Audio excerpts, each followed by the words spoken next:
তো নেকের পাল্লা যাদের হালকা হবে, হাবিয়া দুজক কপালে আছে না না। কিছু কিছু মানুষ আছে মসজিদের দায়িত্বে, কেশিয়ারের দায়িত্বে আছে, সভাপতির দায়িত্বে আছেন, অথচ তার লেনদেনের ঠিক নেই, মানুষের সাথে ওয়াদা ঠিক রাখে না, সুদের ব্যবসা করে, ঘুষের ব্যবসা করে, সুদের সাথে লেনদেন যারা করে তাদের পক্ষে ওকালতি করে, এমন মানুষ আমাদের সমাজে আছে না না।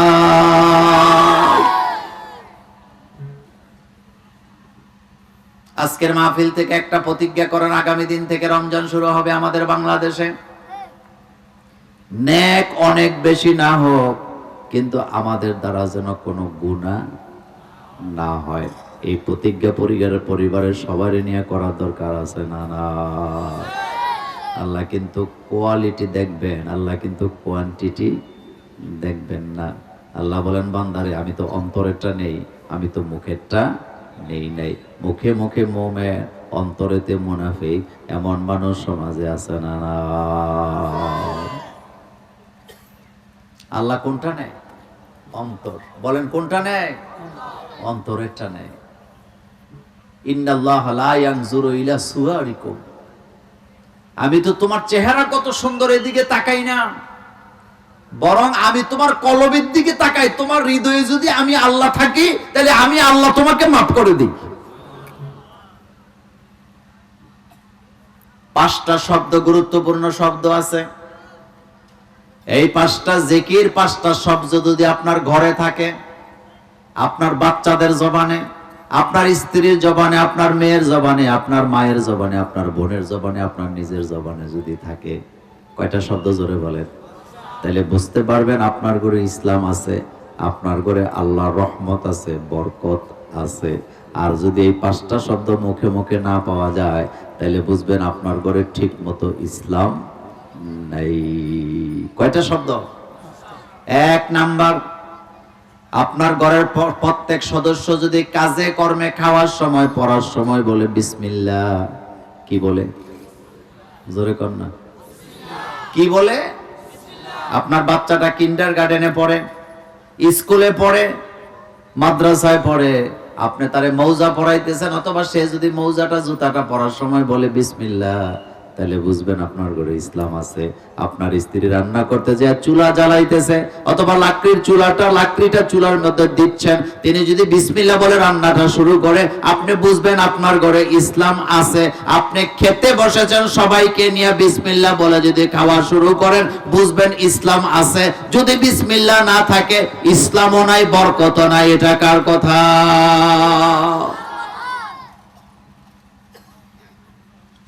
দুই নম্বরে ইনশাআল্লাহ। বলেন, বাজারে রওনা দিয়েছেন, ঢাকা যাবেন, বসুরহাটে যাবেন, নোয়াখালী যাবেন, ফেনী যাবেন, লোকেরা জিজ্ঞেস করছে কোথায় যাবা, কি বলবেন? ইনশাআল্লাহ ফেনী যাব, ইনশাআল্লাহ বসুরহাটে যাব, ইনশাআল্লাহ ঢাকা যাব। ইনশাআল্লাহ বলে কাজের নিরাপত্তার দায়িত্ব কে নেয়? আপনি যে ঢাকা রওনা দিয়েছেন, আপনি যে যেতে পারবেন তার কোনো গ্যারান্টি আছে? কিন্তু আপনি যদি বলেন ইনশাআল্লাহ ঢাকা যাব, আপনার বাচ্চা যদি বলে ইনশাআল্লাহ স্কুলে যাব, ইনশাআল্লাহ মাদ্রাসায় যাব, তাহলে বুঝবেন আপনার ঘরে ইসলাম আছে। কি আছে? 3 নম্বরে মাশাআল্লাহ। বলেন, প্র্যাকটিস করেন, বলেন, সবাই বলেন। কেউ ভালো কাজ করলে কি বলবেন? কেউ ভালো কথা বলছে কি বলবেন? ছেলে মেয়েরা ভালো রেজাল্ট করছে কি বলবেন? মাশাআল্লাহ বললে কাজে ডবল বরকত দেয় কে? 4 নম্বরে আশ্চর্যজনক কোন শব্দ যদি শুনেন, তাহলে বলবেন সুবহানাল্লাহ। বলেন, আরো জোরে বলেন। 5 নাম্বার, আপনাকে যখন কেউ জিজ্ঞেস করছে কেমন আছেন, কি বলবেন? তাহলে শব্দ হয়েছে কয়টা? 5টা। 1 নম্বরে বিসমিল্লাহ, 2 নম্বরে ইনশাআল্লাহ, 3 নম্বরে মাশাআল্লাহ, 4 নম্বরে সুবহানাল্লাহ, 5 নম্বরে আলহামদুলিল্লাহ। এখন আপনাদের কাছে জানতে চাই, এই 5টা শব্দের প্রত্যেকটার মধ্যে আল্লাহর নাম আছে না নাই? আবার এই শব্দগুলো কোরআনেও আছে না নাই? এই শব্দগুলো কোরআনে থাকার কারণে আপনি যখন এই শব্দগুলো উচ্চারণ করবেন, আপনার আমল নামায় 10 করে নেকি দান করে দিবেন কে? কিন্তু রমজানে যদি পড়েন, 10 পাবেন না, একবার পড়লে এক এক করে 700 করে নেকি আছে না না? সুবহানাল্লাহ বাইজা কই না একে 70 বলেন, একে কত?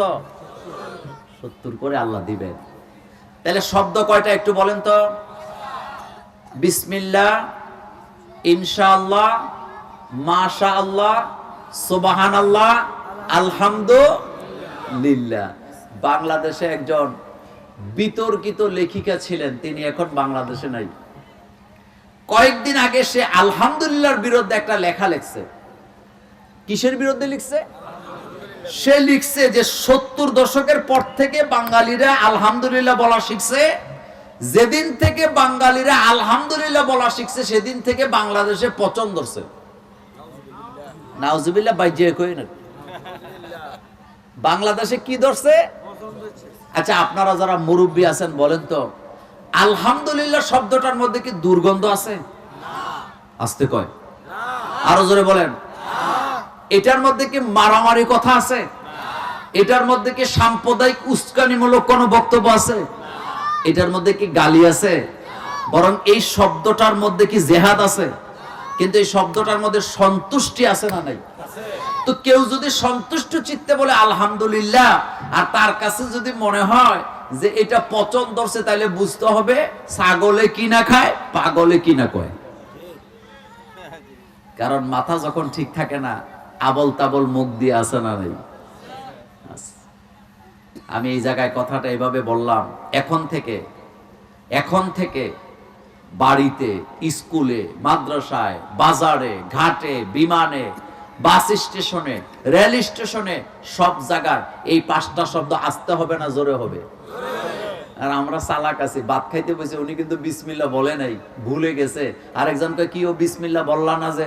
কয় মনে মনে বলছি। এরকমের চালাক আছে না নাই? আরে ভাই, মনে মনে বললে গুনাহ হবে এটা বলি নাই, কিন্তু জোরে জোরে বললে বাচ্চারা শিখবে। যিনি বলতে ভুলে গেছে উনি শুনে বলবে। আপনি জোরে বললে শুনে শুনে যারা বলবে, বলার কারণে সমান সমান সওয়াব আপনি পাবেন। আল্লাহ যেন আমাদেরকে কবুল করেন, আমরা বলি আমিন। বিসমিল্লাহ সব জায়গায় দরকার আসেনি? রমজানের ব্যাপারে আজকে সারা রাত ওয়াজ শুনছেন। আচ্ছা বলেন তো, রমজানের মাসে আমরা ইফতার করি না? খুবই গুরুত্বপূর্ণ কথা। ইফতার করি কি করি না? ইফতার করার সময়, ইফতার খাওয়ার সময় কি বলবেন? দোয়া আগে না বিসমিল্লাহ আগে? এই ফেসটাই আমাদের দেশে 99% লোক জানে না। ইফতারি করার সময় দোয়া আগে করে, বিসমিল্লাহ বলতে আর খেয়াল নেই। শোনেন, ইফতার যখন সামনে নিয়ে বসবেন দোয়া করবেন, কারণ ইফতারের সময় দোয়া কবুল করে কে? ইফতারে যখন খাওয়া শুরু করবেন তখন বিসমিল্লাহ বলেই খাওয়া শুরু করবেন। বিসমিল্লাহি ওয়া আলা বারাকাতিল্লাহ। ইফতার খাওয়া যখন শেষ হবে তখন বলবেন আল্লাহুম্মা লাকা সুমতু ওয়া আফতারতু। এটাই হলো সুন্নাত, এটাই হলো নিয়ম। কিন্তু আমার দেশ লোকেরা ইফতার করার সময় দোয়া পড়ে আল্লাহুম্মা লাকা সুমতু ওয়া আফতারতু, কিন্তু উনি বিসমিল্লাহ বলে না। এমন আমলি লোক আমাদের দেশে আছে না? না। আপনি যখন ইফতার করেন লম্বা দোয়া করবেন, আল্লাহর কাছে মুনাজাত তুলবেন। কি করবেন? মুনাজাত করবেন। আপনি ঘরে ইফতার খাইতেছেন, আপনার ঘরে যে সদস্যরা আছে, ছেলে মেয়ে, বিবি, নাতি নাতকুর, তাদেরকে নিয়ে বসবেন, দোয়া করবেন। কারণ ওই সময় দোয়া কবুল করেন কে? আল্লাহ। সেহরির সময় দোয়া কবুল হয়, ইফতারের সময় দোয়া কবুল হয়, এটা মনে রাখবেন। তাহাজ্জুদের সময় দোয়া কবুল হয়। রমজানের মাস তো, এই দোয়াগুলো আমাদেরকে বেশি বেশি করার দরকার আছে না নাই? আমি আজকে রমজানের ব্যাপারে আপনাদের সাথে ভিন্নভাবে কয়েকটি ব্যাপারে আমি আলোচনা করব ইনশাআল্লাহ। তাইলে খাবারের আগে কি বলতে হয়? বিসমিল্লাহি ওয়া আলা বারাকাতিল্লাহ। রাসূল বলছেন খাবারের আগে যারা বিসমিল্লাহ বলে না তাদের সাথে শয়তান খায়, যার কারণে তাদের খাবারের মধ্যে কোনো বরকত থাকে না। আল্লাহ যেন আমাদেরকে বুঝার তৌফিক দান করেন, আমরা বলি আমিন। তো আসেন রমজানের ব্যাপারে একটু আলোচনা শুনি। অনেক আলোচনা শুনছেন, আমি চেষ্টা করব একটু ভিন্নভাবে আপনাদেরকে আলোচনাগুলি শোনাবার জন্য। আমরা মানুষ হিসেবে দুর্বল, সবল না দুর্বল? মানুষ দুর্বল করে বানাইছে কে? আল্লাহ বলছেন وداعيا إلى الله بإذنه وسراجا منيرا فقد قال الله تعالى في كلامه المجيد أعوذ بالله من الشيطان الرجيم بسم الله الرحمن الرحيم إن الله وملائكته يصلون على النبي يا أيها الذين آمنوا صلوا عليه وسلموا تسليما شكر درود إبراهيم পড়েন اللهم صل على محمد وعلى آل محمد كما صليت على إبراهيم وعلى آل إبراهيم إنك حميد مجيد اللهم بارك على محمد وعلى آل محمد كما باركت على إبراهيم وعلى آل إبراهيم إنك حميد مجيد সকল প্রশংসার মালিকানা কার? আকাশ কার? জমিন কার? আমরা কার? আইন চলবে কার? প্রশংসা চলবে কার? সে আল্লাহর জন্য সকলে পড়েন আলহামদুলিল্লাহ রব্বানা লাকাল হামদ হামদান কাসীরান তাইয়িবান মুবারাকান ফীহি। আমরা আমাদের মনিবের দরবারে সেজদা বনত হয়ে মুনাজাত করছি, আল্লাহ তুমি দয়া করে আজকের মাহফিলটিকে কবুল করো। এই জনপদে নাম জানা অজানা যত কবর আছে সকল কবরে আযাব মাফ করে দাও।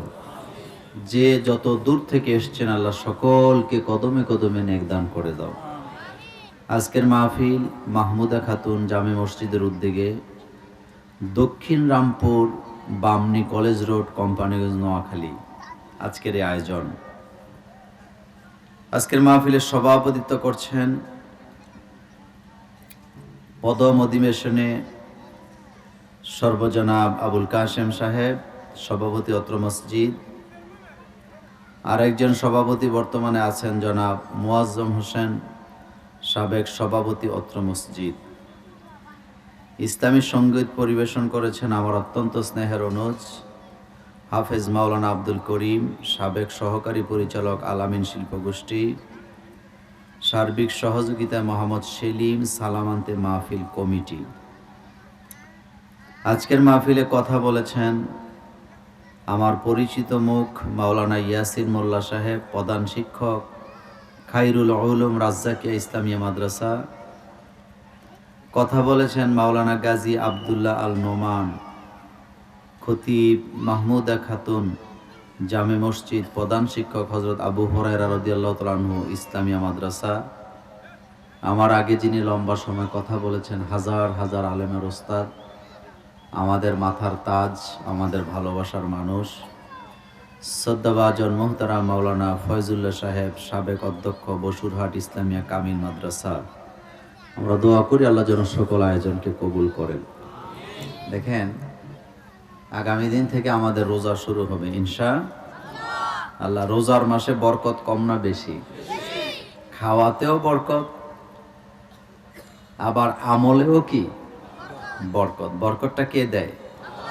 আল্লাহ পাক দেন। আজকে আমি আপনাদের সামনে 4টি বিষয়ের উপরে কথা বলবো ইনশাআল্লাহ। আল্লাহ যেন আমাদেরকে কবুল করেন। প্রথমে আমি যে কথাটা বলবো সেটি হলো, দেখেন, আপনার জীবনে আমার জীবনে আপনি নেক যদি কম করেন কোনো সমস্যা নেই, কিন্তু আমল নামায় যেন গুনাহ না থাকে। আজকের মাহফিল থেকে একটা কথা প্রতিজ্ঞা করব, নেক কম হোক কিন্তু আমরা গুনাহ করব না। বলেন ইনশাআল্লাহ। বলেন কি করব না? নেক খুব বেশি করার দরকার নেই, কিন্তু কি করব না? আপনি জান্নাতে চলে যাবেন। কারণ হাসরের মাঠে নেক গনে গনে জান্নাত দিবে না ওজন দিবে? ওজন দিবে। ওজনটা দিবে কে? আল্লাহ পাক। কোটি কোটি কোটি কোটি সওয়াব, কিন্তু আবার গুনাহ করলেন, তো এই সওয়াবের কোনো লাভ আছে? একদিকে আপনি মসজিদের সভাপতি, আরেকদিকে আপনি সুদের ব্যবসা চালায় গেছেন, একদিকে মসজিদের কেশিয়ার, আরেকদিকে আপনি ঘুষ ছাড়তে পারেন নাই, একদিকে মসজিদের সেক্রেটারি মানুষকে ঠকান, আরেকদিকে তাসবিহ ছড়া হাতে নিয়ে রাস্তায় রাস্তায় ঘুরে মানুষকে দেখান আমি তাসবিহ পড়ি। এমন চালাক মানুষ আমাদের সমাজে আছে না? না। আল্লাহ বলেন, বান্দা মানুষকে দেখায় দেখায় নেক করে কোনো লাভ নাই, কারণ কোটি কোটি নেক আমার কাছে কোনো দাম নাই। কিয়ামতের ময়দানে আমি নেক গনে গনে তোরে মাফ করব না, বরং আমল নামাটা ওজন করা হবে।